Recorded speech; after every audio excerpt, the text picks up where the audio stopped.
Congressman, I don't know if you can hear me. I can. It's Ron from Channel 2. Ron, how are you? Good. Okay. I just wanted to ask, I know this is kind of out of left field, so I apologize, but I did send something to Grace about this. The Buffalo News came out with a story today. I don't know if you had a chance to see it.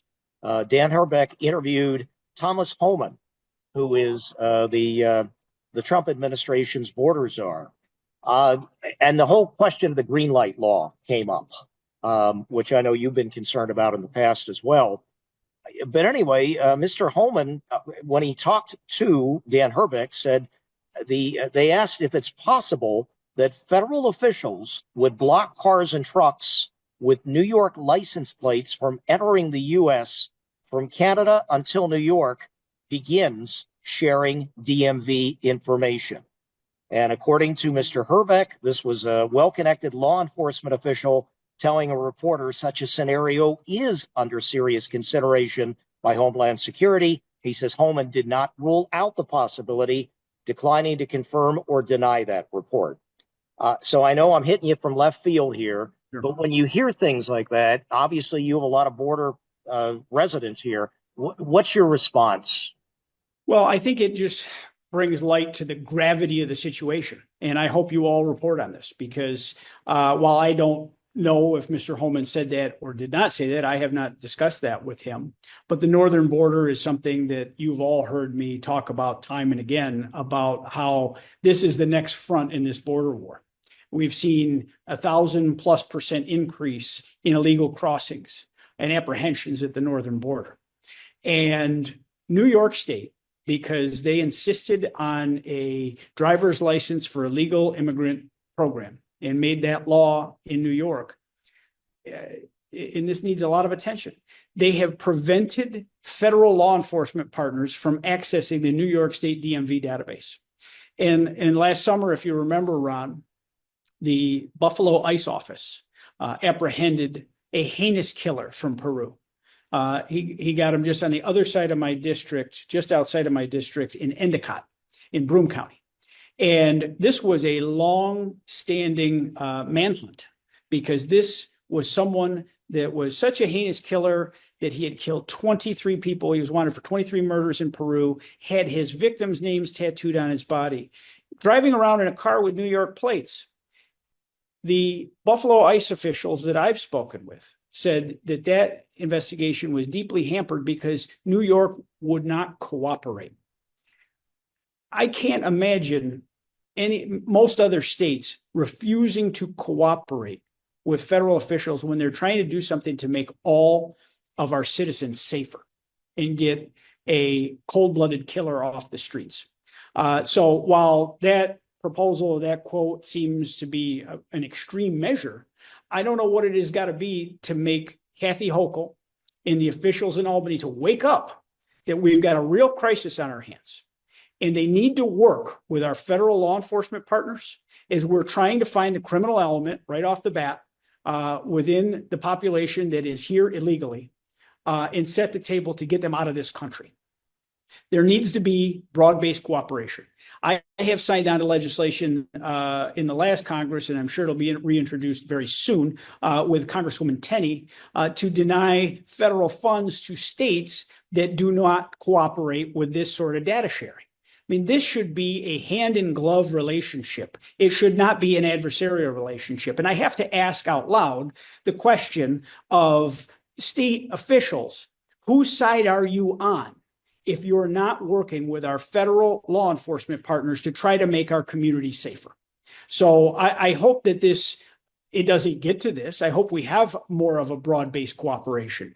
But, the laws of New York, I don't know what constituency they think they're serving, but they are making New Yorkers less safe by not cooperating with our federal law enforcement officials. That has to happen. We cannot secure the northern border. We cannot continue to put pressure on the Canadian government to tighten their own immigration dilemmas if New York will not cooperate with the federal government of the United States of America.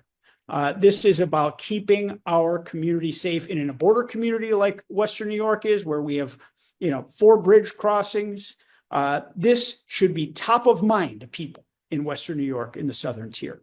And I will continue to use any leverage I have in conversations to try to continue to push for that, because this is it's an abomination that we have people that are putting their lives on the line to keep the streets safer, and they don't have the tools to know what car they're approaching because they can't run the tag. It's absurd.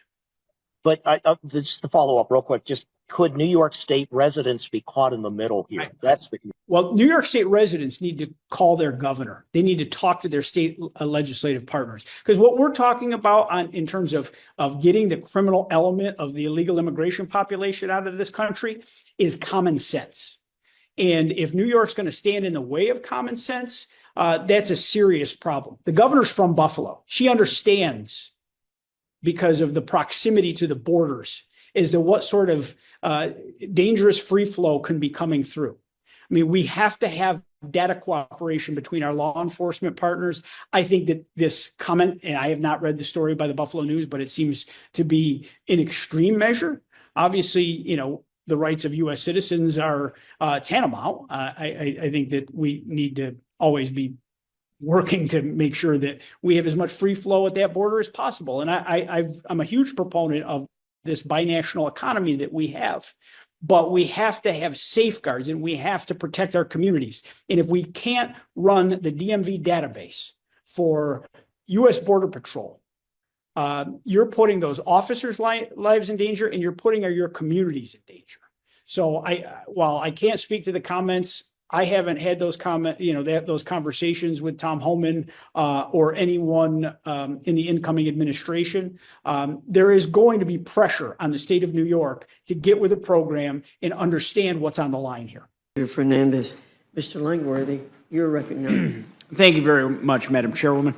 Representative McClintock, you point out an important piece of this bill is the provision that would allow states standing to bring civil cases against the federal government for failure to enforce immigration laws.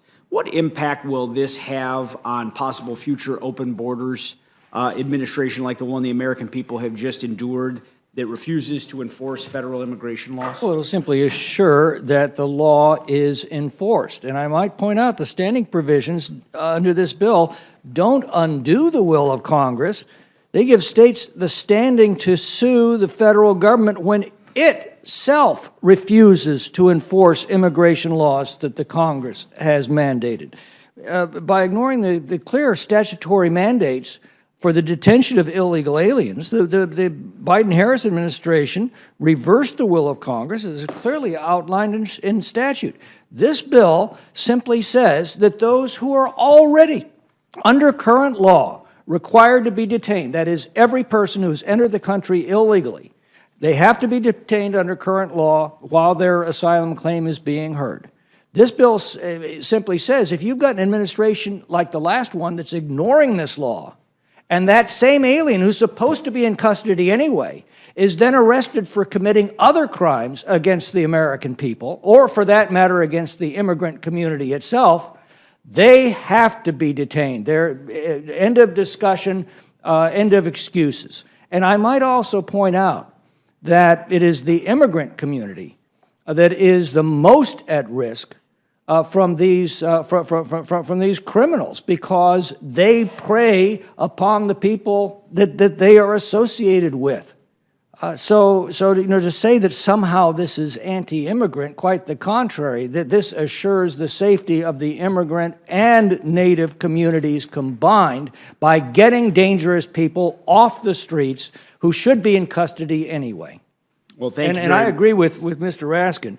The violence in this country is absolutely appalling, and I would offer this modest proposal that maybe we ought to remove dangerous criminals from our streets in response to the violence that we're seeing in those streets, particularly in Democratic-run cities that refuse to prosecute the criminals in their midst, and in fact protect the criminals who are illegal aliens through their sanctuary laws. This bill is a step toward taking back our streets from the violent predators who have been preying on us. Hear, hear.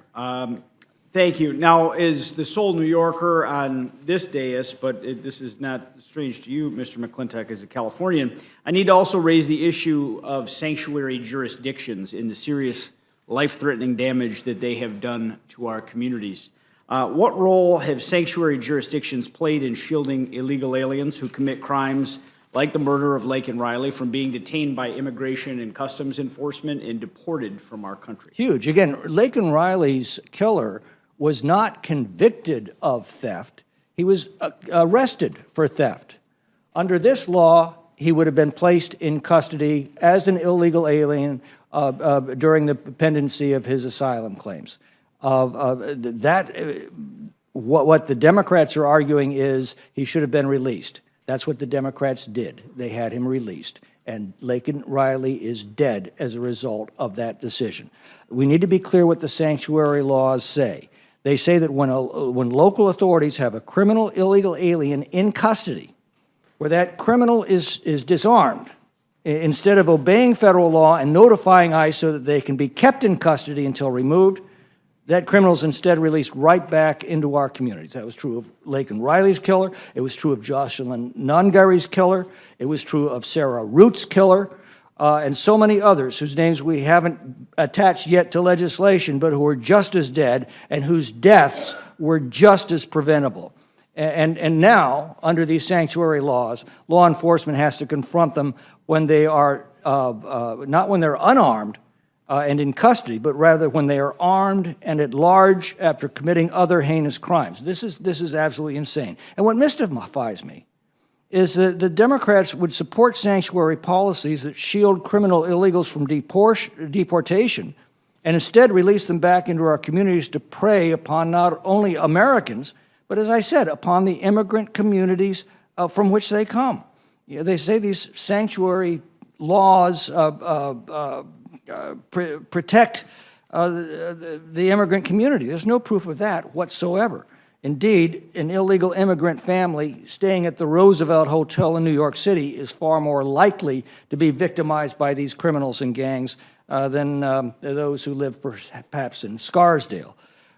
Sanctuary laws do not protect the immigrant community. They protect those who are most likely to prey upon the immigrant community and, by the way, prey upon the rest of us as well. And I just have to add that Laken's killer, you know, he came to New York because there's the bright beacon of the sanctuary city laws in New York City that has been an attractant to this criminal element. And because of our ridiculous cashless bail system, he walked the streets right after he committed a crime and was able to go on to Georgia. And Laken would be alive today if we didn't have those laws in place in New York. And that is just, you know, just devastating that it is just the wrong-headed policies that have taken us in this direction. I want to thank you, Representative McClintock, and I'll just finish my time here by reminding my colleagues that the American people voted for change in November. And that change included abandoning these asinine, life-threatening open borders policies promoted by the Biden administration. They voted for a president and a Congress who would work together to not only uphold our federal immigration laws, but to also hold jurisdictions accountable for providing so-called sanctuaries to those who break our laws when they come to our country, and to those who commit horrific crimes while residing here illegally. I am a proud co-sponsor of this legislation. I look forward to sending this bill to the President's desk later this week with the rest of my colleagues. And with that, Madam Chairwoman, I yield back. Thank you, Mr. Langworthy. Back. Thank you, Mr. Langworthy. Mr. McGovern, you're recognized. Yeah, I don't want to take up very much time. I just want to say that I don't want to be lectured about law and order from Republicans, especially on this day.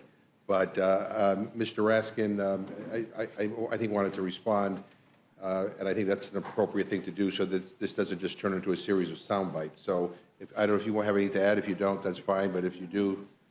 Yeah, thank you, Mr. McGovern. Just a couple of quick points. One is that the killer that we're talking about would not be held even under the new law because he was never arrested. He was treated in Georgia, under Georgia's law, with a citation for misdemeanor shoplifting, but he was never arrested. And that's why there was no ICE 287G check done on him, he would have been identified and likely removed, according to the Athens Clarke County Police Department, had that been done. But he was never arrested, and he wouldn't be arrested he would not be covered under this legislation. So it strikes me as just off point. But the gentleman was talking about the dangerous criminals that have been let loose in the land, and I think there are more than 1,000 dangerous criminals who were let loose last night who are in Washington, D.C. or around the country. I don't know that any of them are non-citizens. I think most of them are U.S. citizens, but that doesn't make us feel any better. So that is a soft on crime, soft on violent crime policy that was embarked upon the very first day of the new administration. So I suppose I'm with the ranking member in saying this is a particularly bad day for anybody on that side of the aisle to get up and purport to lecture us on public safety when there are Proud Boys, Oath Keepers, members of the Ku Klux Klan, 3%ers, and other marauders and insurrectionists who've been set loose without any guarantee that they won't engage in violent action again, either against public institutions or police officers. One quick correction to Ms. Leisure-Fernandez. It was not 140 Capitol Police officers who were wounded, injured, and hospitalized.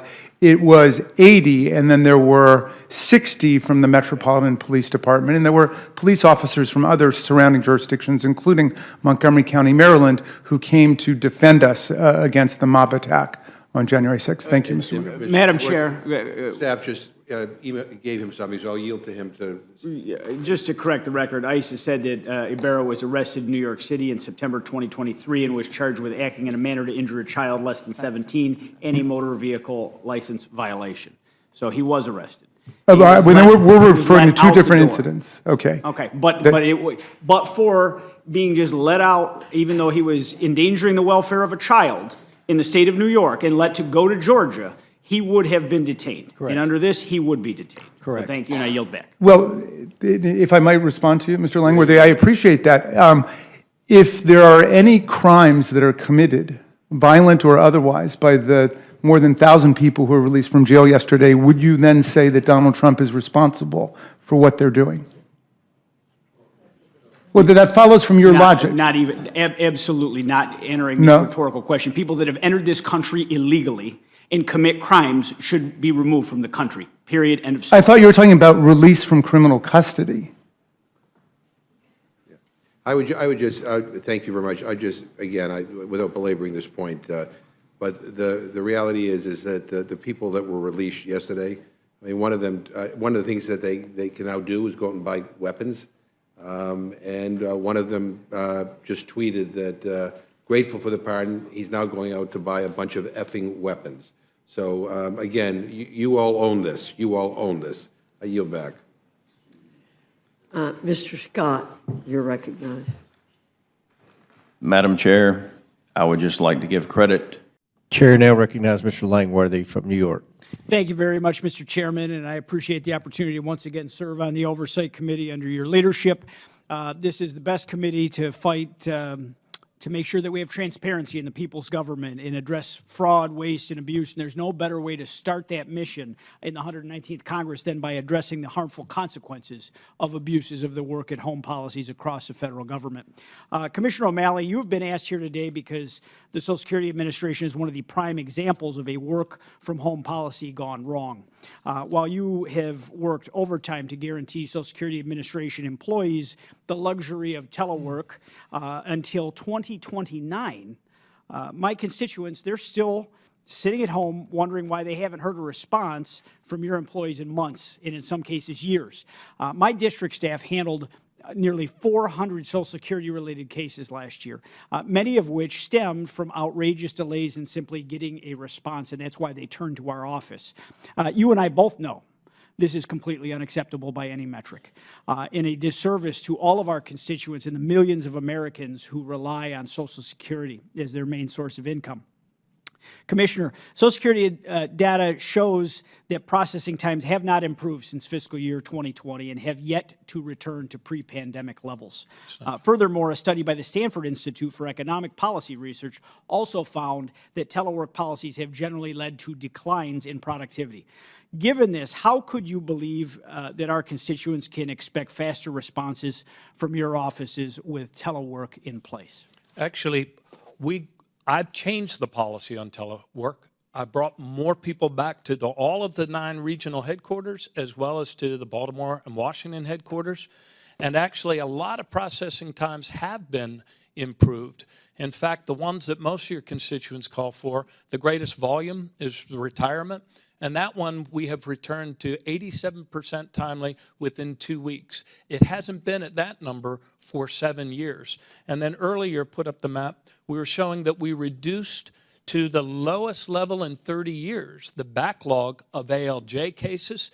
And the dark green represents 270-day processing time, and that's the first time in 30 years we've gotten it down to that. At the beginning of last year, it was 450. But your point, and the main point, and what I hope we acknowledge today, is that when you reduce staffing at this agency to a 50-year low, while demographics increase its customer base, as a matter of math, we just have too few employees serving as many people as they need to serve. But we are serving them better at the end of last year than we were certainly at the beginning of last year. But you could make it Sure. I'm not only hearing from my constituents that are struggling to get responses from your employees on the phones, but they're facing challenges with walk-in appointments. The field offices in my district primarily serve an older population with limited access or familiarity with new technology. This appointment-only policy is creating a significant barrier to resolving their issues. And the needless extension of telework for Social Security employees only exacerbates these challenges. Our constituents are being left out in the cold with very limited ability to walk in, speak to someone face-to-face, and get those Social Security concerns addressed. Yes or no, was enforcing full 5-day office staffing at field offices, particularly in our rural areas in districts like mine, ever discussed during a negotiation with the American Federation of Government Employees? No, we did not discuss that aspect. I was not directly involved in the negotiations, but we did. On February 2nd, I had a deadline where we had to look at the telework and on-site requirements. We did not change it in the field offices. Those folks had returned 5 days a week, and 2 days 2 days telework and 3 days on site. We did not change that one, but we changed others. And the recent thing that you mentioned about encouraging people to make appointments, when I left the agency, it was still very clear that anyone can walk in to a field office. But just like, I used to be governor of Maryland, and most state MVAs have switched to an appointment model. That doesn't mean that people can't walk in. They still can. But the appointment model allows them to spread. It makes it very difficult. Our seniors that are far less tech savvy are having difficult times. They can still walk in. Were any concerns raised about the challenges that less than 5 days a week of in-person staffing would pose on rural and older Americans who depend on these field offices? Again, the field offices are open 5 days a week. They're actually open for longer hours now than they were open pre-COVID, where they used to close for half a day, I think, on Wednesdays. That was before my time. So they've been open since COVID. Commissioner O'Malley, my constituents, tax-paying American citizens who have paid into the system for their entire working lives, they rely on Social Security staff to address their concerns in a timely fashion. And we wouldn't have that volume coming at us if there wasn't an issue. It's plain and simple. Without a full 5-day-a-week in-person staffing, they will not be served adequately because of irresponsible telework agreements. I am glad to see an end to this administration that has time again put the dictates of unelected bureaucrats before the needs of everyday hardworking Americans, and this is why I support President Trump's forthcoming agenda and challenge to the agreement between Social Security Administration and the AFGE, and I will continue to advocate for a return to the office policies across the federal government. And with that, Mr. Chairman, I yield back. Gentleman yields. That concludes our questions. So in closing, I want to thank our... But what's more damning is the impact on public safety. Of the more than 700,000 illegals that are here, an estimated 58,000 are either convicted felons or facing serious criminal charges, some from their home country, some while they're here. And thanks to a law called the Green Light Law. They always put these nice names on the laws. But the Green Light Law was the policy that gave driver's licenses to illegal immigrants. But a provision that's not as well known that I want to bring attention to here today, within that law that New York State passed, is a prohibition on our local law enforcement from sharing the New York State DMV database with federal law enforcement officials. This law is incredibly dangerous and it's downright idiotic. Governor Hochul is putting New York citizens and law enforcement officers across the state at risk with this S9 policy. And it can be rescinded, and she should make it an absolute priority to get rid of this. Everywhere I go, I talk to local law enforcement about how detrimental this law is to them. And it was, I spent a day last summer with the Office of our Border Patrol agents, and it was their number one priority to see change there. And with Buffalo Ice, it was none different, because they're taking their lives into their hand with every single car they pull over. They can't run the plate. They don't know who's behind the wheel. And they don't know if they're dealing with a known murderer or who is driving that car. And we've had far too many funerals for law enforcement in the last few years, and we can't afford any more. The time for action is now, and Albany needs to get to work. Governor Hochul can lead on this issue. She can rescind it. It's the right thing to do, and she should do it given the crisis that we're facing. Motion accept 1 hour of debate, equally divided and controlled by the chair and ranking minority member of the Committee on Energy and Commerce or their respective designees, and 2, 1 motion to recommit. Section 3, upon adoption of this resolution, it shall be in order to consider in the House a joint resolution, Senate Joint Resolution 11, providing for congressional disapproval under Chapter 8 of Title 5 United States Code of the rules submitted by the Bureau of Ocean Energy Management relating to protection of marine archaeological resources. All points of order against consideration of the joint resolution are waived. The joint resolution shall be considered as read. All points of order against provisions in the joint resolution are waived. The previous question shall be considered as order on the joint resolution and on any amendment thereto to final passage without intervening motion except 1 hour of debate, equally divided and controlled by the chair and ranking minority member of the Committee on Natural Resources or their respective designees, and 2, 1 motion to commit. The gentleman from New York is recognized for 1 hour. For the purpose of debate only, I yield the customary 30 minutes to the distinguished gentleman from Colorado, Mr. Neguse, pending which I yield myself as much time as I may consume. During consideration of this resolution, all time yielded is for the purpose of debate only. Mr. Speaker, I ask unanimous consent that all members have 5 legislative days to revise and extend their remarks. Without objection.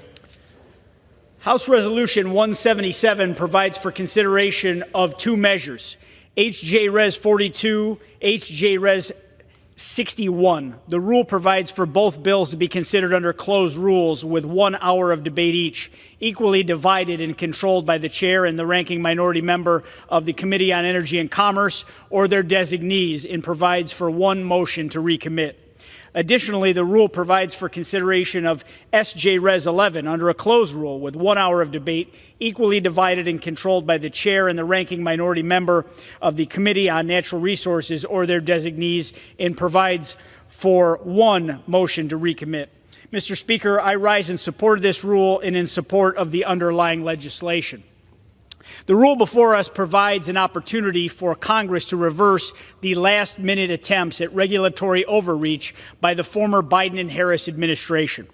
The rule includes consideration of H.J. Res. 42 to provide for congressional disapproval of an 11th hour Biden Department of Energy rule relating to, quote, energy conservation program for appliance standards, certification requirements, labeling requirements, and enforcement provisions for certain consumer products and commercial equipment. This rule was rushed out by the Biden administration as they worked overtime in their final days to get a fresh round of burdensome product mandates out the door. The rule in question is just one example of the former administration's war on products that the American people used to take for granted: affordable, reliable home appliances. In an effort to appease a woke mob, the Biden DOE foisted burdensome regulations atop a certification and efficiency standard process that was already drastically broken. The rule in question requires additional certification, additional labeling, and for manufacturers to meet additional reporting requirements. By the Department of Energy's own estimates, this one rule will increase annual costs for manufacturers by $213,000 and result in thousands of hours spent on additional paperwork to meet the new requirements. Now, make no mistake, with every new standard, rule, prohibition, and restrictions on manufacturers, the American people are left with fewer options that are more expensive and too often perform worse than previous models. In the last 4 years alone, the Biden administration issued 31 regulations aimed at residential and commercial appliances and equipment, with a total cost to industry and ultimately to the consumer of at least $60 billion. Mr. Speaker, the American people, they are fed up with the micromanaging regulatory agenda of the previous administration. Their voices were heard very loudly on Election Day, and President Trump has already delivered on his promise to bring the regulatory relief to Americans, pausing implementation of 7 of the Biden administration's restrictive mandates on home appliances in an effort to undo the previous administration's burdensome policies that have driven up costs, reduced choice, and diminished the quality of Americans' home appliances. Real financial pain is felt by Americans when rules like this one take effect, and it falls to Congress to ensure that the Department of Energy can course correct away from these anti-consumer and anti-choice requirements. And in that spirit, the rule also provides for consideration of H.J. Res. 61, providing for congressional disapproval of the rule submitted by the Biden EPA relating to the national emission standards for hazardous air pollutants for rubber tire manufacturing. Section 112 of the Clean Air Act mandates emission controls for sources of 187 hazardous pollutants, and the EPA is expected to establish technology-based emission standards for sources of these pollutants, as well as specify categories of sources subject to emission standards.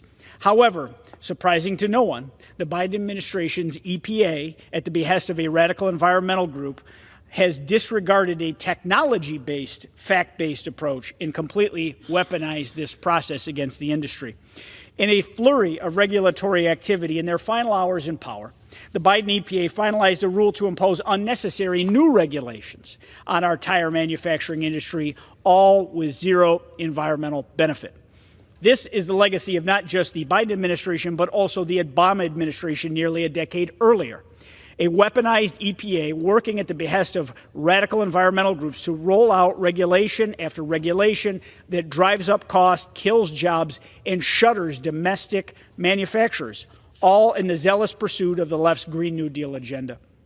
If the EPA's final rule is allowed to survive, we will see tire manufacturers sink millions of dollars into new compliance costs, spend thousands of additional hours in meeting requirements of this rule, and struggle to keep manufacturing here in the United States.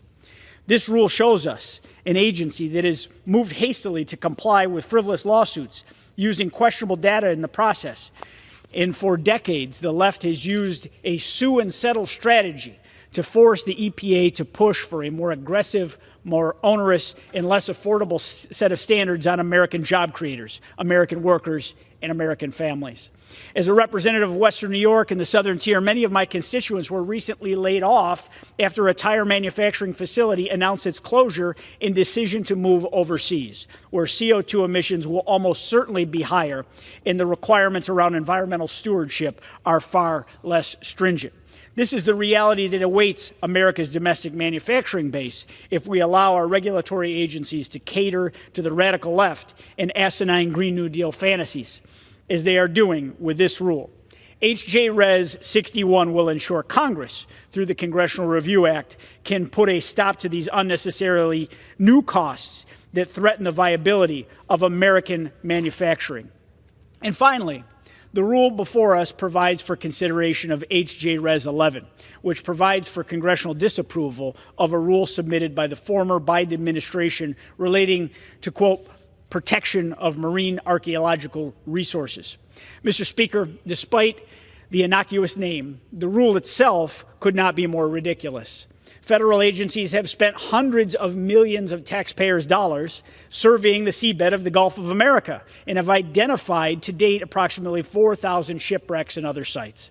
Yet this expensive and time-consuming work is apparently not enough. Under this rule, oil and gas operators seeking to drill offshore in the resource-rich Gulf of America are now required to do their own additional surveying to, quote, better protect shipwrecks and other cultural resources on the seabed. It is lost on no one that this is highly redundant, unnecessary regulation is nothing more than a last-ditch discriminatory action by the Biden administration aimed right at our nation's oil and gas industry. The mandate will force companies to spend untold resources scouring the seabed for potential shipwrecks, even without any previous indication that such sites may exist. To be clear, there is already a regulatory framework to mandate a report on potential sites on the seabed when the regional director of the Bureau of Ocean Energy Management has, quote, reason to believe that an archaeological site may exist. So let's stop pretending that this rule is anything more than a continued effort to bury companies in reporting, run up costs, eat away their time, and move the goalposts for American energy producers. Time and again, we've seen these tactics used by Democratic administrations and Democratic-run states when it comes time for our oil and gas producers to get to business. In my own state of New York, the few oil and gas producers hanging on in a state that has made it very clear that they are unwelcome face a deluge of unnecessary and redundant compliance costs like these, meant to do one thing: put them out of business, shutter an industry, kill jobs, and leave our nation more reliant than ever on foreign energy sources. That is what will come from the left's overzealous war on oil and gas production. We simply cannot allow these asinine rules and regulations to go forward at the federal level. SJ Res will ensure that Congress, in lockstep with President Trump and his administration, can break down the barriers set up by the Biden years and bring down costs of everyday Americans. I urge my colleagues to support this rule, and I reserve the balance of my time. The gentleman from New York reserves. The gentleman from Colorado is recognized. Mr. Speaker, I thank the gentleman from New York, Mr. Langworthy, for the customary 30 minutes, and I ask unanimous consent to revise and extend my remarks and yield myself such time as I may consume. Without objection, the gentleman is recognized. Mr. Speaker, I want to try to clarify for the American people, those who may be tuning in, certainly the individuals who've joined us in the gallery today, what this debate is all about. Just by way of context, let's consider what's happening in the world today. I don't know if my colleague from New York has checked his phone, but the stock market is plummeting. Plummeting. 401ks of residents in New York, residents in Colorado, wiped out. Massive tariffs that the President of the United States applied to our neighbors at midnight that we know will increase the prices of everything. Groceries, fuel, energy, you name it.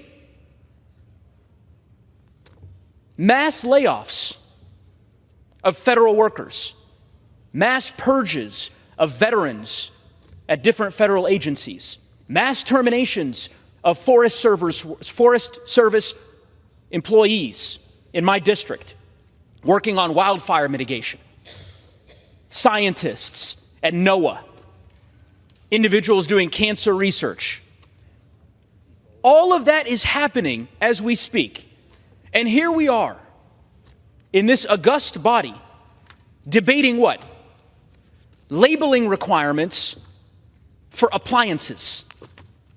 That's what the Republicans have decided to spend today debating. Labeling requirements for pool heaters.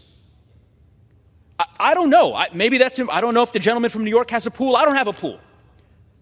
I don't understand why we are wasting time in the House of Representatives debating regulatory requirements for pool heaters, labeling requirements for coolers and air conditioners. Seriously?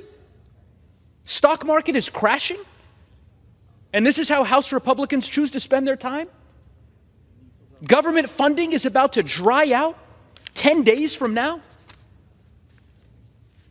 And we want to spend our time talking about pool heaters? Give me a break, Mr. Speaker. Let's get serious. This isn't what the people of the United States elected us to do. I would implore my Republican colleagues, come to the table, work with us in good faith, stand up to the Trump administration that is dismantling federal agencies in your own districts. Social Security offices being shut down. Constituents who can't get services from the federal government because this president has decided to dismantle these agencies piece by piece. It's time to get our priorities right, Mr. Speaker. And I can assure you that the priorities that the House Republicans are pursuing today and have been pursuing for the better part of the last 2.5 months are grossly out of step with the values of the American people. It's why I would hope every member of this body would oppose the rule. And I will reserve the balance of my time. Gentleman from Colorado reserves. Gentleman from New York is recognized. Well, I'd like to remind my Democratic colleague that the rule we're debating today provides for consideration of H.J. Res. 42 regarding a Department of Energy appliance rule, H.J. Res. 61 regarding an EPA national emission standard rule on the rubber tire manufacturing, and S.J. Res. 11 regarding the EPA's Bureau of Ocean Energy Management rules requiring burdensome archaeological reports on energy producers. There'll be ample opportunities to debate, amend, and provide suggestions when the appropriate authorizing committees move forward when we begin our work on spending reforms in a budget reconciliation package. We should focus on the legislation before us this week, and I encourage my colleagues to engage in regular order as we're authorizing committees begin to work on our reconciliation and not prejudge their outcomes and make baseless assumptions. You know, my colleagues across the aisle have mentioned how they find these measures not worthy of our time. And this certainly isn't the first time they've mocked House Republicans' efforts to curb regulations on appliances, from heating systems to dishwashers, refrigerators, and freezers. But if this were such an unserious endeavor as my colleagues across the aisle claim, then why did the administration they supported for 4 years issue at least 31 regulations covering a vast array of different appliances and other products out of the DOE and the EPA? Is $60 billion foisted onto our nation's manufacturers and consumers in new regulatory and compliance costs not serious enough for Congress to thoroughly scrutinize? Democrats seem to be confused about what it is that the American people voted for in November, and one of those items was lowering day-to-day costs that are hurting workers and hurting families. Reversing these regulations is something that House Republicans are deeply committed to doing, and we are working with the administration to actually get this done. I'd also recommend that my colleagues across the aisle speak with the fellow Democrats in their conference about how harmful these regulations are and why CRAs to reverse Biden's anti-energy and economically harmful regulations are so important. Last Congress, Democrats voted with Republicans to pass at least 5 measures to halt Biden administration green energy regulations, including the following: a CRA to halt the Biden definition of the waters of the United States. 9 Democrats voted yes. A CRA to halt draconian emission standards on heavy-duty vehicles. 4 Democrats voted yes. A CRA to halt draconian emission standards on light and medium-duty vehicles. 8 Democrats voted yes. In this Congress, a whopping 11 Democrats voted just last week in support of a CRA on the Biden administration's rule on energy conservation program to conservation standards for consumer gas-fired instantaneous water heaters. One of those appliance-related regulations that my colleagues here today claim is not worth our time in the House, but their colleagues voted yes. And finally, 6 Democrats voted yes on last week's CRA to halt the Biden-era implementation of a natural gas tax that would harm our nation's energy producers and consumers. The Democratic Party is busy pulling their hair out over President Trump, Elon Musk, Doge, whatever else is their outrage of the day. But they've lost sight of the kitchen table issues affecting everyday Americans. They ignore the rising costs, hurting workers and families in order to cater to their own extreme left-wing base. It is so bad that even members of their own caucus are breaking ranks to vote for common sense reforms, such as the rolling back these radical anti-energy agenda items that the Biden administration foisted upon us in the 11th hour of their administration. And I reserve the balance of my time. Gentleman from New York reserves. The gentleman from Colorado is recognized. Yeah, I think the Speaker, it feels like I'm living in the twilight zone. Again, I understand the gentleman from New York very much wants to spend a half hour debating labeling requirements for pool heaters. I get it. We all get it. It's important to you. It's not important to me, not important to the people that I represent. In the 5 minutes that you just spent describing the reasons for this bill in your view, the stock market has continued to go down. More corporations have announced that they'll be increasing prices later this week because of President Trump's tariffs. I don't understand how you believe that that is lowering costs. Again, I would implore my colleagues, let's get serious. There are plenty of substantive challenges facing this country that merit and warrant the attention of lawmakers here in Washington. And for the record, House Democrats are not scared to debate any single one of them. Apparently, reports this morning indicate that in the Republican caucus meeting, a member of Republican leadership stood up in the meeting and supposedly told his caucus a simple instruction: not a single one of you should attend or participate in a town hall. Why? Because they are scared of their own constituents, Mr. Speaker. They understand that if they hold a town hall with their community, they will hear outrage from everyday American citizens who are pissed off, who are angry that the prices for everything are going up because of this reckless Trump administration's policies. Again, you want to spend a half hour, an hour, 8 hours debating labeling requirements for pool heaters? Be my guest. But don't expect House Democrats to participate in it. I want to yield now to the gentleman from California, Mr. Speaker, because if we defeat the previous question, I'll be offering an amendment to the rule to bring up H.R. 1637, the Protect Veteran Jobs Act. Mr. Speaker, we have a distinguished member from the great state of California, Mr. Derek Tran, a veteran who served our country honorably, who can speak to the reasons why this amendment is so important. And I'd like to yield 4 minutes to the gentleman to do so. Members are reminded to direct their remarks to the chair. The gentleman is recognized for 4 minutes. Thank you, Mr. Speaker. Mr. Speaker, I thank the gentleman from Colorado for yielding. I rise to urge my colleagues across the aisle to show some humanity and compassion to the thousands of veterans who have been recklessly dismissed from their civil service jobs at the political whim of this administration. The men and women who serve our country deserve our unwavering support, not broken promises. The indiscriminate firing of veterans by the Trump administration and Elon Musk dishonors the unwavering commitment that these public servants have dedicated to our country. These heroes stepped up for us, and now we must stand up for them.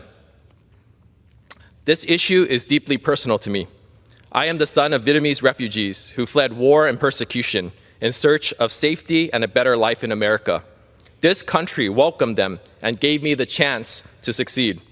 I joined the Army out of a sense of duty to my country because I wanted to give back to the country that gave me so much. I wanted to protect the very principles of freedom, justice, and decency that we hold dear. But I don't see these values in the actions by the Trump administration. I see only chaos, fear, and cruelty. I have a duty as a congressman, as a veteran, and as a proud American to stand up for those who made the highest commitment to us. That is why last week I introduced my first bill, the Protect Veteran Jobs Act, to reinstate veterans who were recklessly terminated without cause under the Trump administration's purge of the federal workplace. My bill will also hold the executive branch accountable for any future terminations that may occur. This isn't about politics. This is about basic decency. This is about treating our veterans with the dignity they deserve. Veterans make up 30%, over 30% of the federal workforce.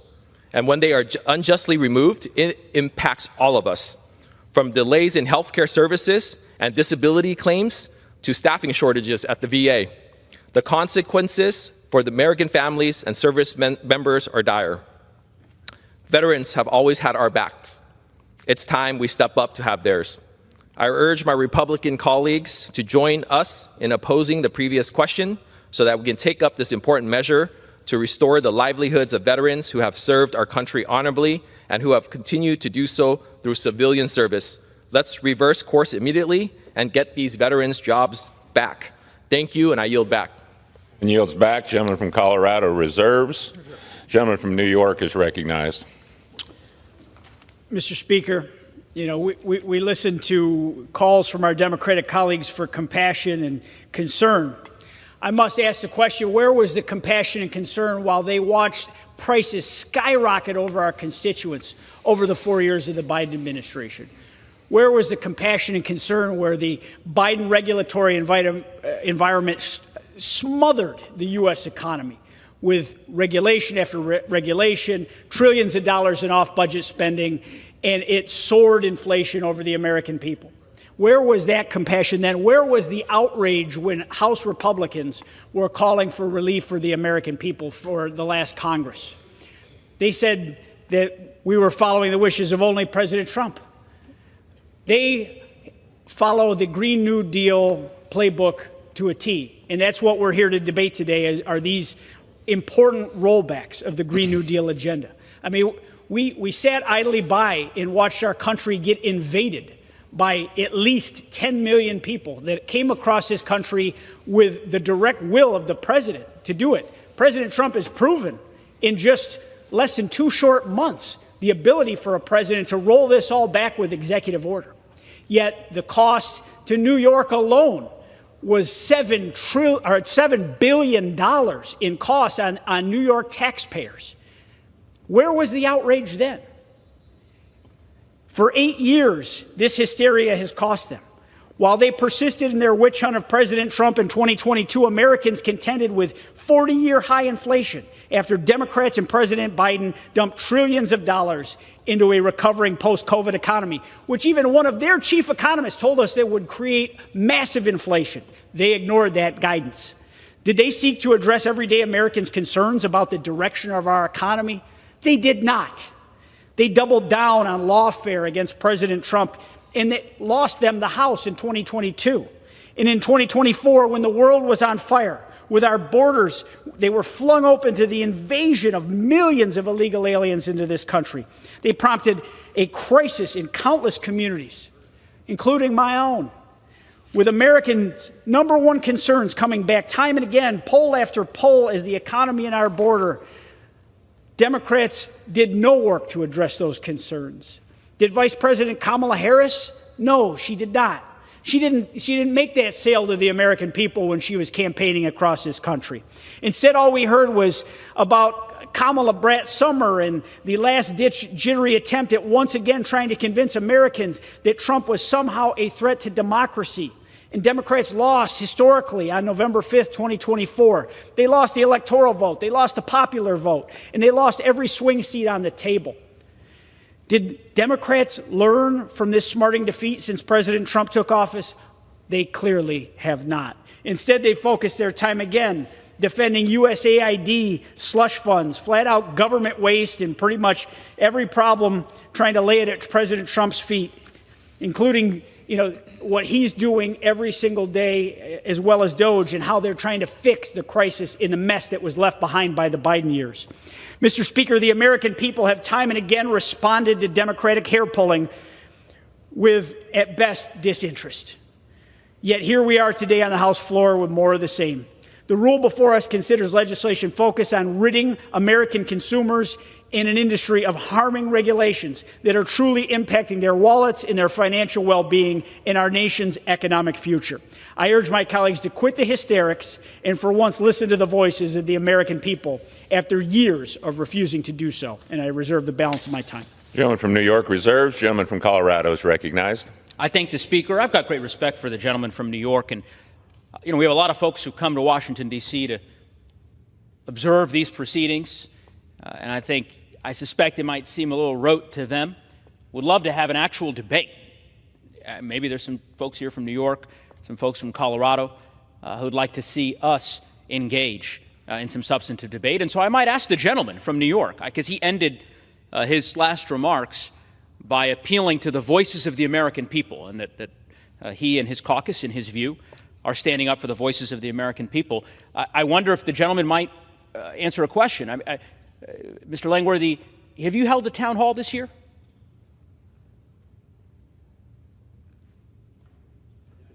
It's not a rhetorical question. I'm just asking. If you might,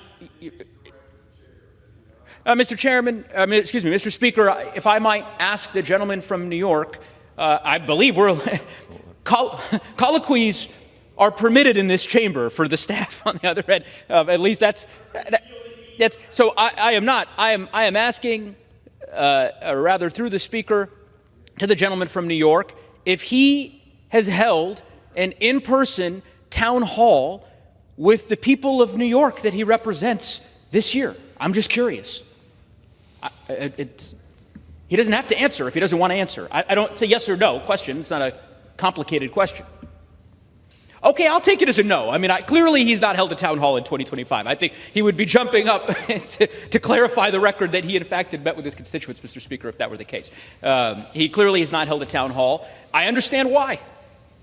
I get it. Because at this juncture, if House Republicans held town halls as their constituents expressed their outrage and indignation at the mass layoffs of federal workers, of civil servants, and at the tariffs that are increasing prices, and at the stock market crashing, if their only response is we took up a really important bill this week on labeling requirements for pool heaters, I could understand why one would have some trepidation about hosting a town hall in those circumstances. Again, let us be serious about the work that we are called to do in this body. We're here to lower costs for working families, to build safer communities, to ultimately ensure that the American people, the American taxpayers, the Constitution is vindicated. It is unfortunate that my colleagues don't feel the same way.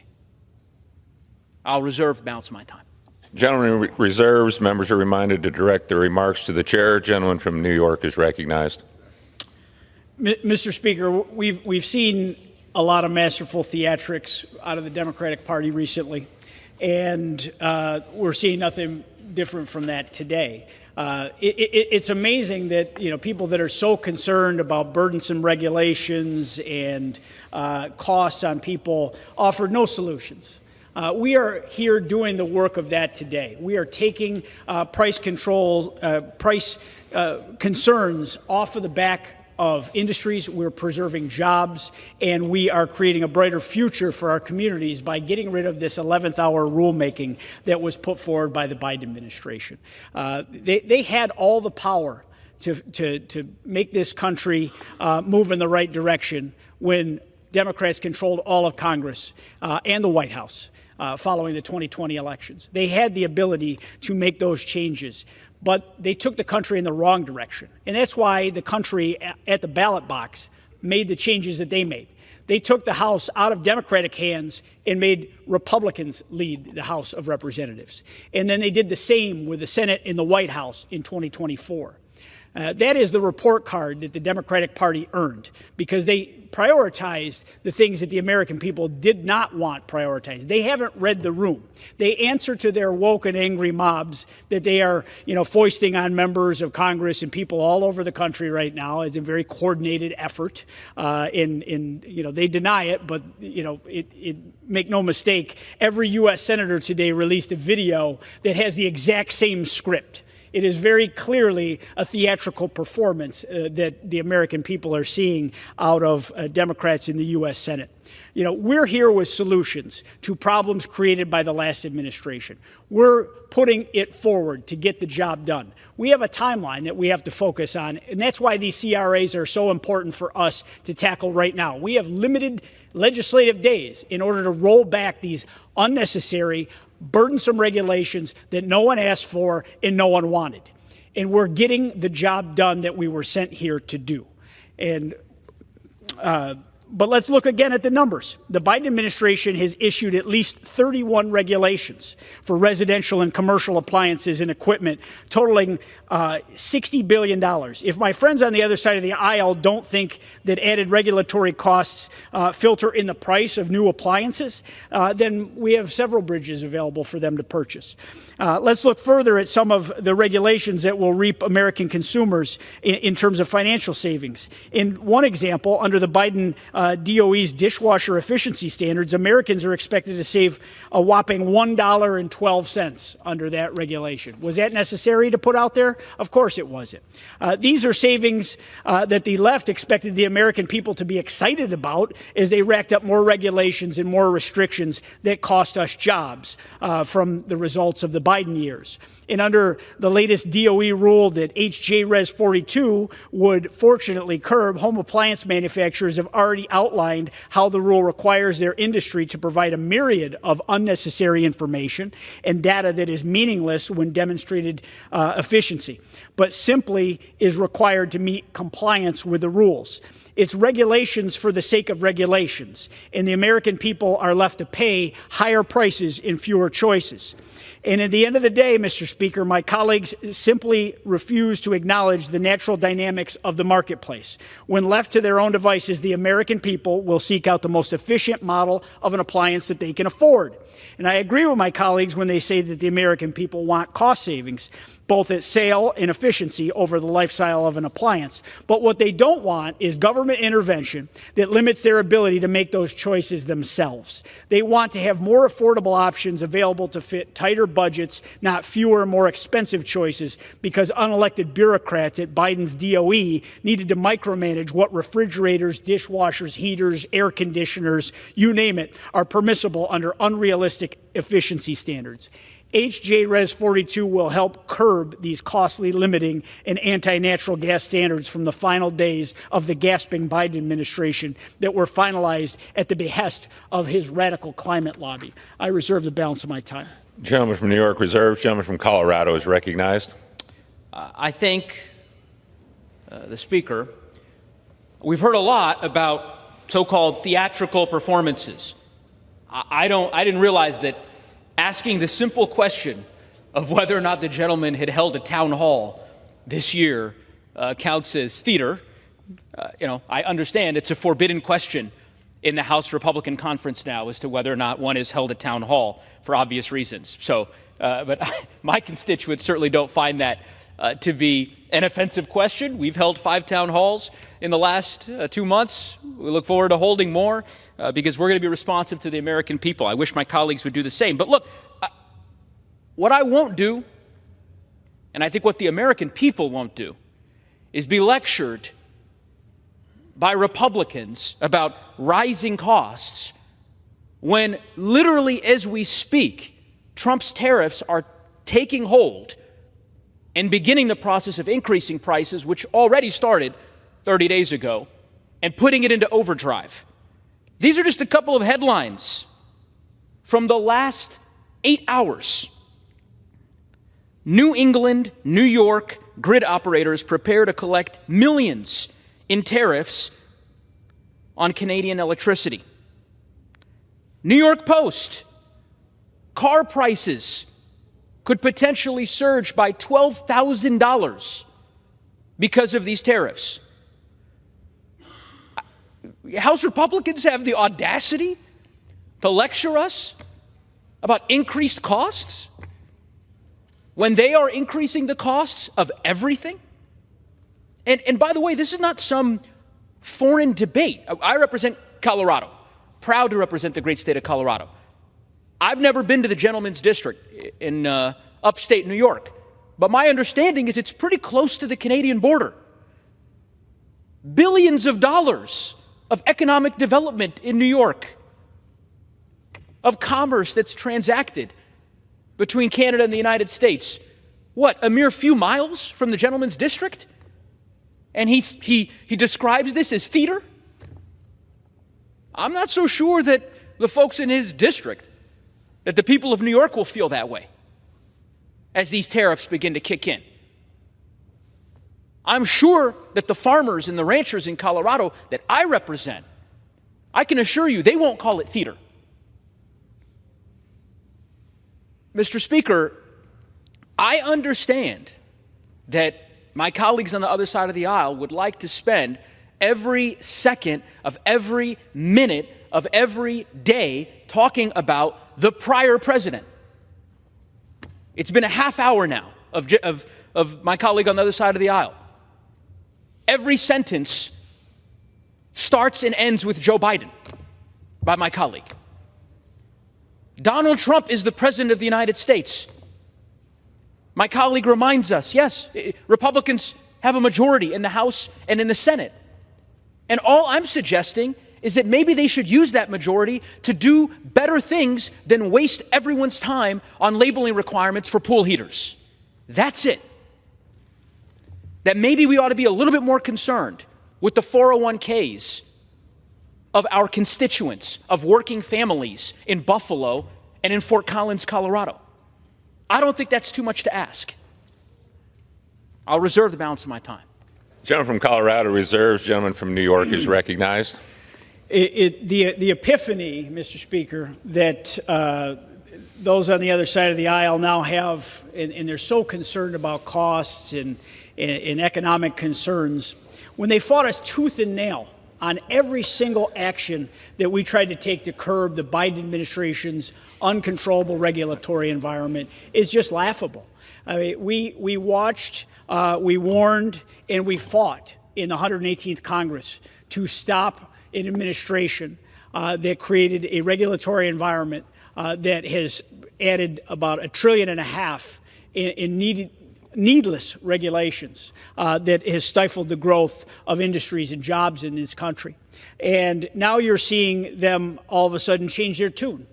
And as our new administration is less than a month and a half old, things are moving in the right direction. People are having a new view of what the future is. We are fighting hard to preserve a predictable, tax code in this country, extending the current tax code so that we can have regulatory certainty, tax certainty, so that businesses can thrive and grow and not fear the hammer of government that they did under the Biden years.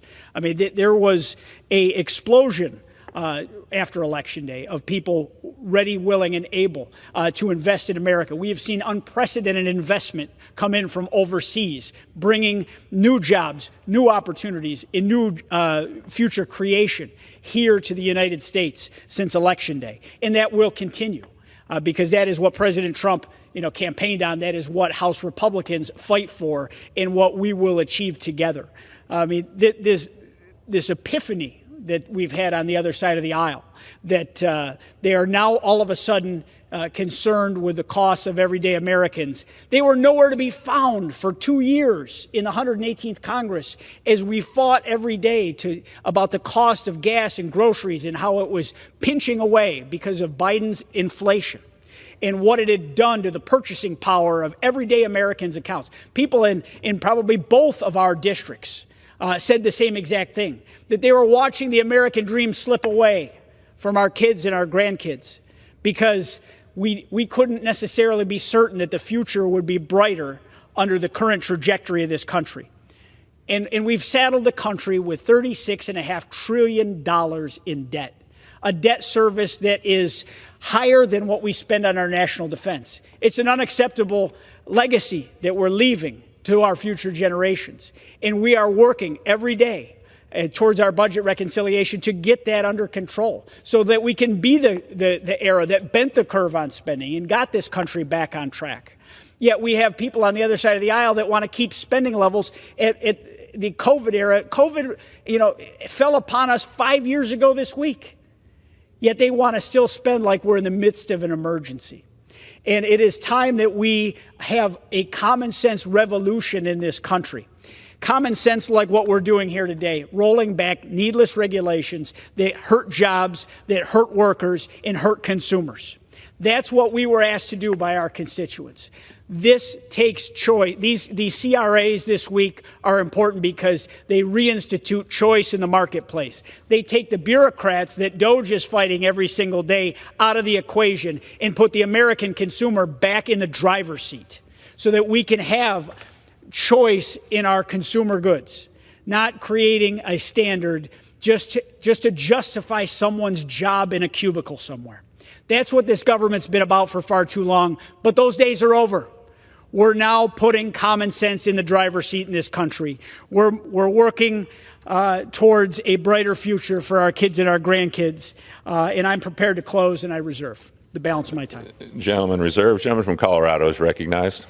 I thank the Speaker. Look, as expected, a rebuttal replete with references to the 118th Congress and what Democrats did in the last Congress and assigning blame and all the rest. I would just remind my colleague, you are in charge. You have the majority. You have the ability to shape events. You have a Republican president and a Republican majority in the U.S. Senate. I can certainly assure you that my constituents who are seeing their 401k balances vanish in real time would not describe your policies as common sense. Stock market tanking, prices of fuel going up, prices of food going up, prices of cars, vehicles going up, car insurance, home insurance, you name it. Under Trump's economy, everything goes up. And by the way, he's unabashed about it. I mean, I watched some of his press conference yesterday. He's not hiding it. He's acknowledged it. He has said outright, I know these tariffs will increase prices in the short term, according to him. And he expects the Republican caucus to defend him, tooth and nail, as these prices go up. The gentleman talks about economic growth.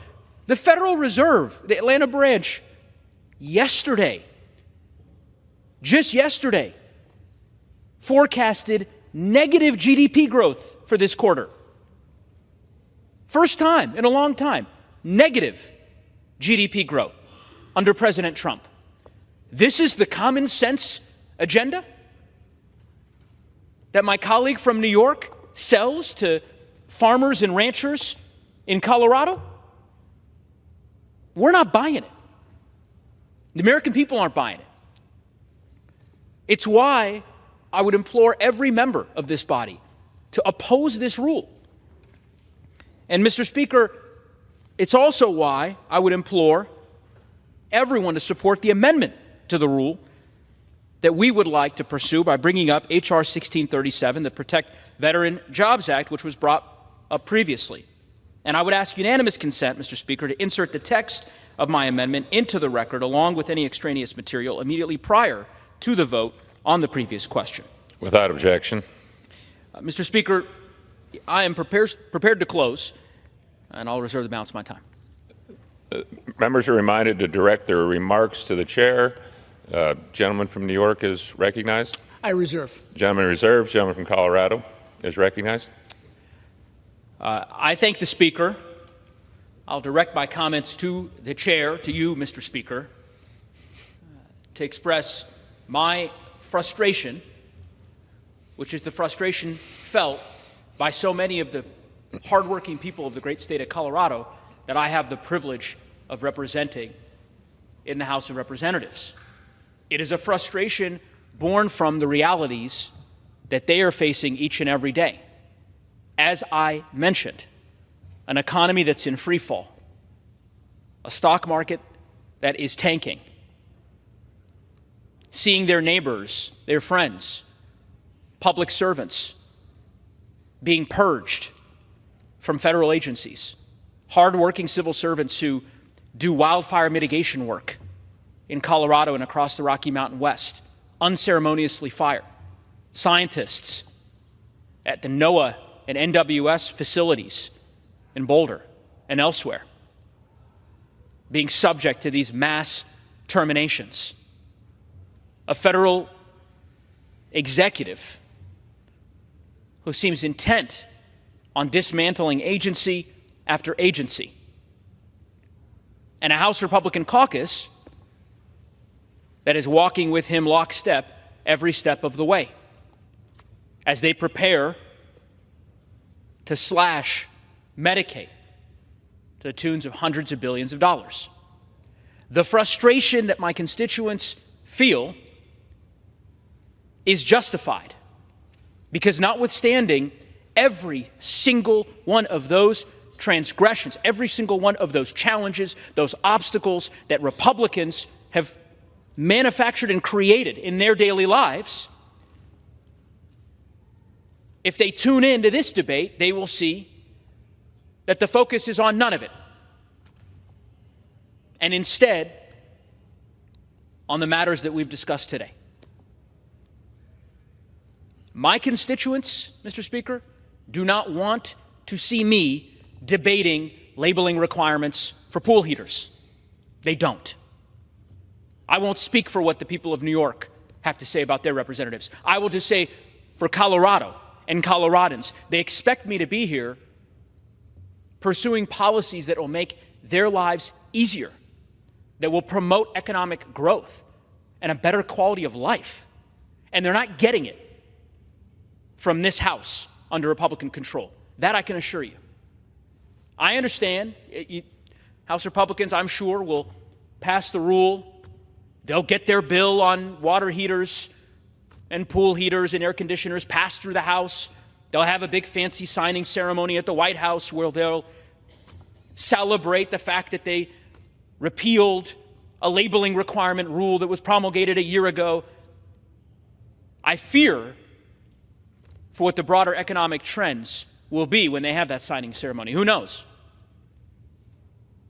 But if past is prologue, reasonably confident that the economy will continue the free fall unless Republicans work with us as Democrats in good faith to pursue policies that would advance opportunity in our country.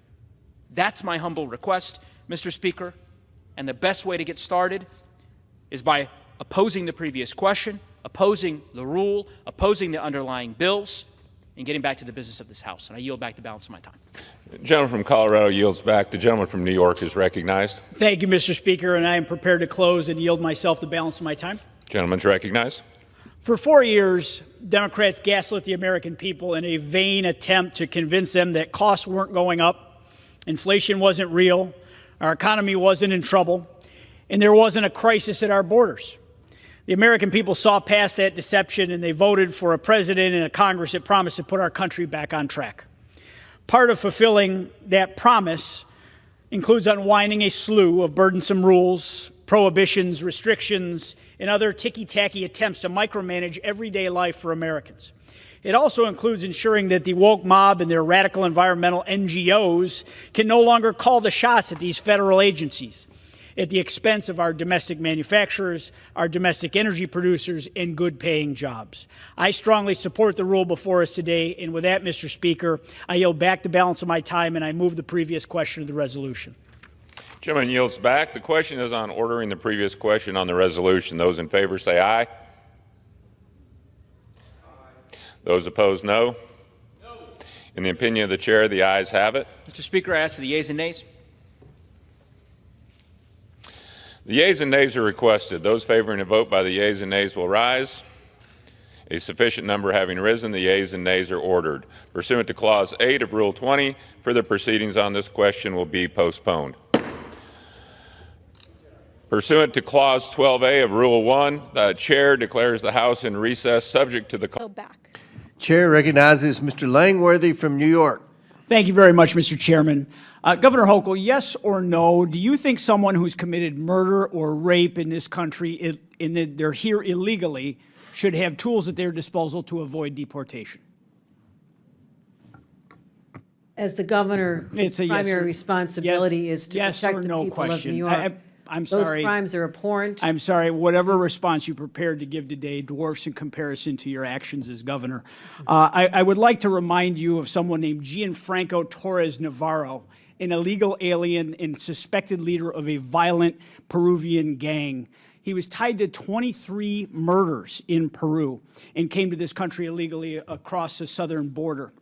He had his victims' faces tattooed on his body, and he was hiding in plain sight in Endicott, New York, for an extended period of time where ICE could not locate him. And why did it take so long to find him? Because policies like your green light law, which blocks ICE and U.S. Border Patrol from accessing critical DMV databases. In fact, it threatens the badges and threatens to charge with felonies any officer that shares that DMV data with federal agents. These agents rely on data to be able to know who they're pulling over on the side of the road. They're taking their lives into their hands every time they're trying to, keep our streets safe. The really sick irony here is that your government in New York, my home state, freely shares that same DMV data with the government of Canada at our bridges in you and my hometown. But it doesn't share that data with your American federal government. Why, Governor? You're misstating the green light law because we are able to cooperate with federal authorities when there's a crime Why do you shield the database, Governor? Anything they want from us related to investigating a crime This is is data available that's to needed them. in real time to enforce the laws on the streets. They can't subpoena these records from your government. And I've had these conversations with my county sheriffs all across the state of New York, state police. They want to work with the federal officials. They want to clean up these messes, but they can't because they are being threatened by you and our Attorney General that they'll take away their badge and end their careers. Been countless instances where we've cooperated with federal law enforcement. It happens on a daily basis. And so your characterization is just incorrect of how we provide information to people who ask for You it. share the database in its entirety with Canada, but you don't share it with the federal government. It's beyond belief. I mean, this is denial and excuses, Governor. You know damn well that the New York State Sheriff's Association, the State Association of Chiefs of Police have both condemned the green light law. Sheriffs from Erie County, Niagara County, Monroe, Albany, Broome, Dutchess, and Oneida counties, multiple parties represented here, not just Republicans, have warned that your law ties their hands. It puts officers' lives in danger, and it shields criminals from accountability. When you refuse to work with law enforcement, when you refuse to hand over data that can protect communities and save lives, you are actively aiding the illegal alien criminals who have crossed our borders and committed violent crimes. And the consequences are not hypothetical. Your bail reform law is the reason that Laken Riley is dead. He should have been in jail in New York, and he wasn't. He went to Georgia. He fled our state because he should have been in prison. These are tragic and real circumstances. In Buffalo, a Venezuelan illegal immigrant hacked his wife to death with an axe. In Syracuse, an Ecuadorian national strangled a young woman on her birthday and dumped her body in a park. In Irondequoit, in Monroe County, a Dominican national slaughtered an entire family, including 2 toddlers, and he set their house on fire. Governor Hochul, you took an oath to serve the citizens of the state of New York, and you've allowed violent criminals who came here illegally to hide in plain sight and to avoid federal officials because of your support for the green light law. I mean, this is an abomination. This is not keeping New Yorkers safe. We turn over the information you're referring to all the time. You're misstating the laws and its purpose. We cooperate all the time. As much as I want to believe you, Governor, I believe the cops more. Well, I believe the cops that I know and I trust in our same hometown. that are out there in the streets every single day. Your laws put lives in danger. Your laws have led to people being murdered. My job is to protect the people of New York, and I fight hard every single day. I have doing done a more very lousy to job of reduce it, the Governor. crimes. Murder rates are down to historic lows, and we're working hard to make sure one crime is one too many. I take this very seriously, but we do cooperate when anytime they need help with law enforcement, and you're just That is refusing just to not accept what the law enforcement You're officials just not tell me, accepting Governor. the facts. I can't help that. I trust the professionals. You and I aren't police officers. I trust the people out in the field that wear a badge, that are honorable, decent, hardworking people. And that's why they should And be you have a record of disrespect to law enforcement, just like you disrespected every corrections officer in the state of New York. You have a lot of gall to come here and criticize the president for using the National Guard to actually bring law and order to the streets of our country. When you sent those same National Guard officers to become corrections officers after you destroyed the lives of so many of the hardworking corrections officers of the state when you broke their union. You're absolutely right. There is a distinction. I have the authority over the National Guard in the state of New York. The president is usurping the sovereignty of another state, of the 50 states, when he imposes the National Guard against the will of the governor. It's a difference of understanding of basic civics. Thank you, Mr. Chairman. I yield back. Mr. Chairman, I have a unanimous consent request. I'm sorry? I have a unanimous consent request. Proceed. First, I'd like to seek unanimous consent to enter. Mr. Speaker, and thank you, Madam Chairwoman. I rise today in strong support of the rule to consider H.R. 1, the one big, beautiful bill, because the stakes for the American people could not be higher. We are rapidly approaching a fiscal cliff. If we do nothing, the Trump tax cuts, the most pro-growth tax reforms in generations, will expire. That means higher taxes on nearly every American. That means a gutted child tax credit. That means small businesses losing the tools they need to survive and to thrive. That means less take-home pay for working families already that have been crushed by the Biden-era inflation. This isn't some hypothetical scenario. This is the Democrats' game plan.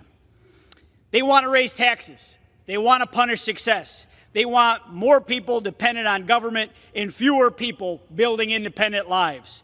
And Republicans will not let that happen. With H.R. 1, we're stepping to lock in the Trump tax cuts permanently and to provide targeted new relief to the workers and to the families who keep this country running. Seniors, tipped workers, and those putting in overtime to get ahead. But, Mr. Speaker, this bill also takes a critical step to protect and to strengthen Medicaid, a vital program for millions of Americans. And let me be very clear about something, that this isn't anything radical. We're restoring the same common sense work requirements that President Bill Clinton signed into law into the 90s, one of the most popular things he did. And back then, a Democratic president worked with a Republican Congress to say that if you're able-bodied and adult without dependents and you're receiving government assistance, you should be expected to work, train, or volunteer and participate in the economy. And ladies and gentlemen, it worked. Poverty dropped, employment rose, and millions of Americans moved from welfare to work and independence. But Democrats today have abandoned that model. They want permanent government dependency. They'll oppose any form of accountability, and they'll vilify anyone who dares to suggest that opportunity should come with responsibility. Well, Republicans are standing up for what works and what's right, and we're saying Medicaid must remain a lifeline for the truly vulnerable, children, seniors, the people with disabilities, and low-income parents. But for able-bodied adults without kids, yes, you should try to work, just like in the 90s, just like under President Bill Clinton. This isn't extreme. It's not partisan. It's proven policy that respects both taxpayers and lifts people up. Mr. Speaker, this bill delivers economic relief, fiscal sanity, and basic fairness, and it secures the future of our economy and our safety net. Let's choose the path that's been tested and proven to work. Let's approve this rule. Let's pass one big, beautiful bill, and let's get this country back on track. I yield back, Mr. Speaker. For 5 minutes of questioning. Thank you very much, Mr. Chairman. Mr. Secretary, first, I'd just like to offer you a moment to respond to the outlandish claims that were put in front of you just now. Yeah, as I said, we've got 27 HITV divisions. Some of those were cut. Some of the studies that were not, where we poured billions of dollars in and they were yielding nothing, have been cut. We're looking for a real solution. and we're looking to do evidence-based, gold standard science. And we're going to do that, and we're going to do it to take care of the most desperate, most vulnerable Americans, including people of HIV. And there has been no withdrawal of any of that commitment. Thank you very much, Mr. Secretary, and I appreciate your leadership and your vision and your efforts to make America healthy again. One area that's of particular importance to me in my district is newborn screening. And with changes to the Advisory Committee on Heritable Disorders in Newborns and Children, there's some uncertainty about the future of recommended uniform newborn screening panels. I'd love to hear what you're thinking about ensuring continued progress related to newborn screening and whether you see an opportunity for us to work together to strengthen and modernize this process. Yeah, the program for newborn screening and the FACA, the Federal Advisory Committee, was started, I think, in 2019, or was set to expire in 2019. It was reauthorized every year since then. But over the last 2 years, it hasn't produced a single recommendation. We can do that from HRSA, and that's what we're going to do. We are working at HRSA to develop new indications that should be screened for, and we're going to continue to meet that obligation. Thank you very much, Mr. Secretary. Now to supply chains. I want to bring to your attention a national security concern related to the shortage of nitrile gloves. Our nation depends almost entirely on imports in this area of nitrile gloves, with China supplying nearly half of that supply. Now, thanks to the previous administration, our current stockpile that the country holds is about a 10-day supply, and much of it is expired or near its expiration date. This means that if China decided to restrict our access to nitrile gloves tomorrow, it could cause serious disruptions to our healthcare system. Can we work together with this committee to address this ongoing vulnerability for our medical supply chain? This is a vulnerability that we're very much aware of. There's questions about whether we can produce that particular item in this country.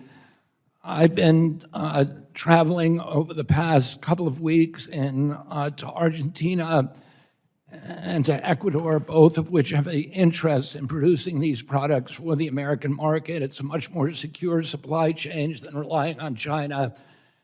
We're going to continue to offer incentives to develop these products here, but at the same time, we're going to explore our relationships with friendly nations who can produce them in their countries at a low price, low enough price for use, an ubiquitous item, and strengthen our supply chains. Thank you very much. And also on the area of supply chains, trust in the FDA was shattered under the previous administration, and nowhere was that failure more clear than during the infant formula crisis. The Biden administration was totally asleep at the wheel while infants got sick, shelves went empty, and the American people got nothing but silence.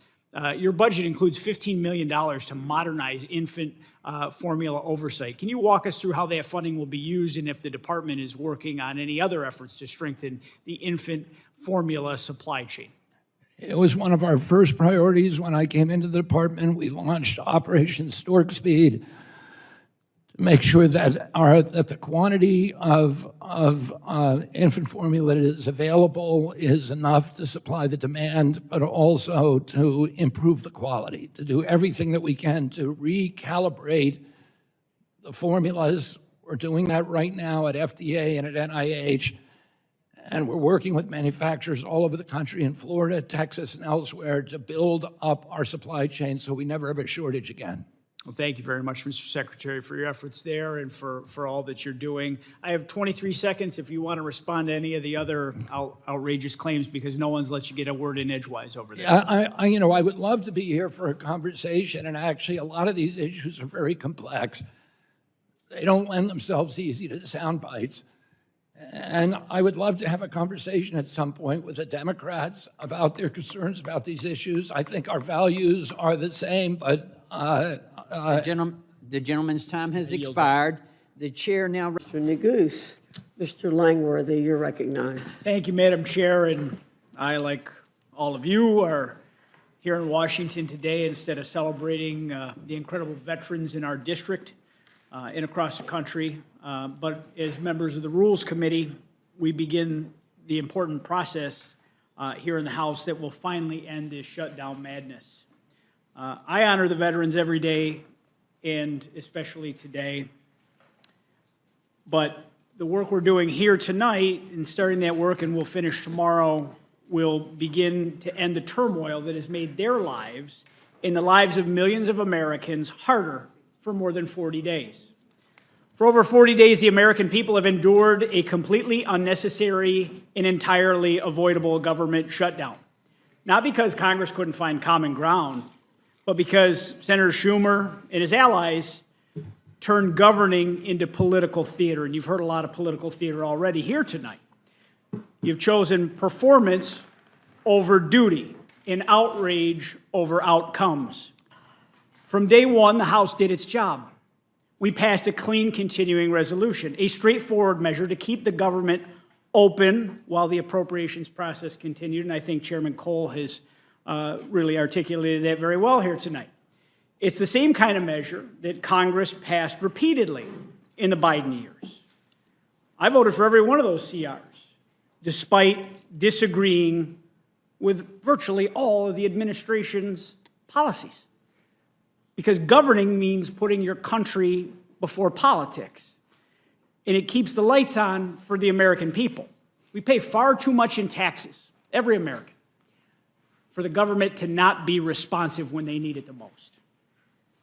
And that's what responsible leadership looks like. And I'm sure if we dug into all of the tweets and the statements from all the different shutdown cliffs and crises that we've been in over the years, I mean, we would see all of my colleagues on the other side of the dais swearing up and down how it was the end of the world to shut down the government. But White House switches hands, and then they did what they probably said was the unthinkable, and they shut down the government. But this time, you know, even though we passed the bill in the House, the Senate Democrats refused to act responsibly. They saw an opportunity to score political points and to appease an angry faction within their own ranks. They decided to shut down the government, not out of principle, but to please the loudest voices on the far left. Now, let's be clear. This debate wasn't about spending. This shutdown is not about health care or any legitimate policy disagreement. It was an exercise in power, a stunt to divide and distract and delay. And while they were busy playing politics, it was the American people that paid the price. The hypocrisy has been staggering. We've all seen members of Congress, I've seen some in my own region, standing at a food bank, lamenting that nutritional assistance was lapsing and was interrupted. Then, in the very same press conference, they vowed against ending the shutdown. Nothing to do. How can you have it both ways? You can. How can you want to be seen as an honest human being where you stomp and you stamp and you have your temper tantrum and you say, my way or the highway. You acknowledge people are suffering and doing without. But then you say you won't vote to make that pain go away. How? If you want to present yourself as an intellectually honest individual, how can you try to have it both ways on this argument? The American people have suffered long enough. You've called it a Republican shutdown. Now you're furious that the shutdown is ending. It's not leadership. It's hypocrisy at its very worst. You're trying to say this is a health care bill about a policy that Chairman Cole has articulated about 19 times tonight is not involved in the funding levels of this government. There is plenty of time for a robust discussion to work together through the natural process where it belongs. Our VA employees have gone without pay. Our border agents, our Coast Guard, they've missed paychecks while still serving this country. Families depending on SNAP and WIC have been left wondering when they'd get food on the table. Air traffic controllers, by God's grace, we had no air disasters during this. A system that is already overstretched, that we are trying to modernize and fix and recruit more of. They've worked without a paycheck, and the American people have fortunately been kept safe. These are the real-world costs of the political games. Real people, not anyone in public office, paid the price. Now, after weeks of pain and posturing, the Senate has finally discovered a breakthrough. But let's be honest, this is the same bipartisan agreement they could have passed 40 days ago, 30 days ago, 20 days ago. This deal could have been on the table any time they were ready to come to that table. But the only thing that changed was political timing. The only thing that changed. And that timing should not be lost on anyone. Anyone watching, any members of the media, as to how all of a sudden we get to this epiphany that now is the time. Because Election Day was a week ago. And some of their colleagues have said the quiet part out loud on TV. And they've said, we couldn't back down before our base turned out in blue states like Virginia, New Jersey, and in New York. And you're watching all of their colleagues get barbecued by that angry mob. But let's also be clear, this was never about health care. This was about another talking point and another distraction. And we can and we will have that full and honest debate about health care during the final appropriations process and throughout the budget year. But this shutdown was about one thing. It was about power. It was about Chuck Schumer and Democratic leaders trying to hold a government hostage for their own ambitions, to satisfy their angry mob that wants them to come back with a pound of flesh from President Trump. If Democrats want to let their angry fringe burn their party down, that's their choice. But we are not going to let them hurt the American people any longer in this process. We are not going to let them hold anyone hostage in the name of political chaos. And I want to thank senators on both sides of the aisle to coming to their senses and working together. And I specifically want to mention Senator Fetterman, who has said from the very beginning that you can support the health care policy efforts that many in this room are talking about tonight. But you could also do what's right and fund the government and take care of the people, which we swore an oath to do. He was the most plainly spoken, honest broker on the Senate side. And that's what courage looks like. So as we take up this measure here in the Rules Committee today and the House tomorrow night, we're doing what should have been done weeks ago. We're restoring order, we're reopening government, and we're putting the country first, because that's what the American people expect and they deserve. To the veterans who have waited for benefits, to the workers who have missed paychecks, to the families who have worried about how to make ends meet, this should have never happened to you. You deserve better from your government, and politics disguised as principle. So today we will act, and tomorrow we will finish the job. We will bring this shutdown to an end once and for all, and we will send a message loud and clear that governing is not performance, it's a responsibility. Because this was never a shutdown of the government, this was a shutdown of common sense. And I yield back, Madam Chair. Thank you, Mr. Langworthy. Ms. Leisure Fernandez, you're recognized. Well, thank you so very much, Madam